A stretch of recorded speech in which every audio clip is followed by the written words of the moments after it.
ጥንካሬ ውስጣዊ ብቻ አይደለም።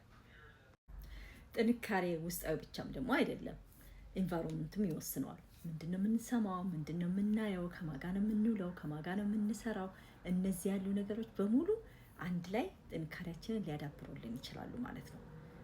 መጠንከር የምንፈልግ ከሆነ ኢንቫይሮንመንታችንን ከማን ጋር ነው የምንውለው፣ ምንድነው የምንሰማው፣ ምንድነው የምናየው በስልኮቻችን ላይ ራሱ ይሄ ራሱ በጣም ማተር ያደርጋልና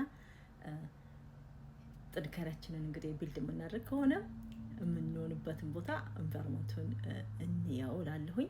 በዚህ ላይ ደግሞ ቢልድ የሚያደርጉ ነገሮችን ሞቲቭ የሚያደርጉ ነገሮችን እንስማ እላለሁኝ። እንግዲህ ሞቲቭ መሆን የምትፈልጉ ሰዎች ጥንካሬን ውስጣችሁ ያለውን ነገር ሞር ማዳበር የምትፈልጉ ሰዎች እኛ ጋር በጣም ፖዘቲቭ የሆኑ ሰዎች ወይም ደግሞ ፖዘቲቭ የሚያስቡ የሚረዳዱ ኮሚኒቲ ነው ያለን እና እኛ ጋር መግባትና መስማት የምትፈልጉ ሰዎች 90 ደቂቃ ዌቢናር እዩ ብዬ ጋብዛችኋለሁ። አመሰግናለሁ።